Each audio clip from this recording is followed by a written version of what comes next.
এই মরিচটি আঁকার জন্য প্রথমে আমি একটা বাঁকা করে দাগ দিয়ে নিব। মরিচটা যে কোনো শেপে আপনারা করতে পারেন, মরিচের অনেক রকম শেপ হয়। এরপর আমি বোটাটা করে নিচ্ছি। মরিচটা আপনারা একদম সোজাও করতে পারেন, একটু বাঁকাও করতে পারেন।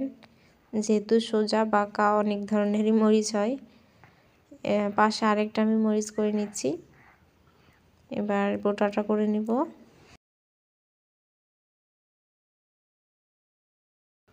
এরপর আমি জেল পেন দিয়ে একটু হাইলাইট করে নিচ্ছি ভিডিওতে ভালোভাবে দেখার সুবিধার্থে।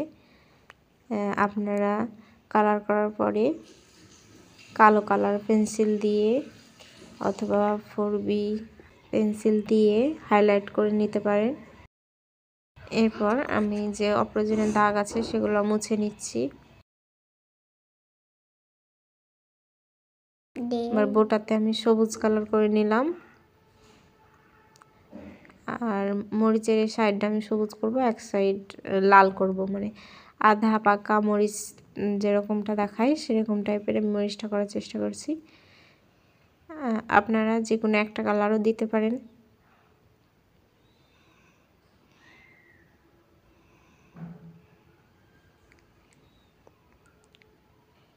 প্রথমে আমি সবুজ রং দিলাম, তারপর হালকা সবুজ, তারপর হলুদ, তারপর লাল।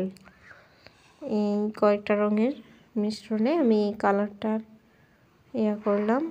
এরপর আবার সবুজ কালারটা হালকা করে উপরে অ্যাপ্লাই করছি। এরপর এই পাশের মরিচটাও রং করে নেব। ওটাতে সবুজ দিলাম, আর এই মরিচটা আমি পুরোটা লাল করব, কিন্তু আলো পড়লে যেরকমটা মাঝখানে এই যে সাদা ভাব দেখায় সেটুকু করার আমি চেষ্টা করব।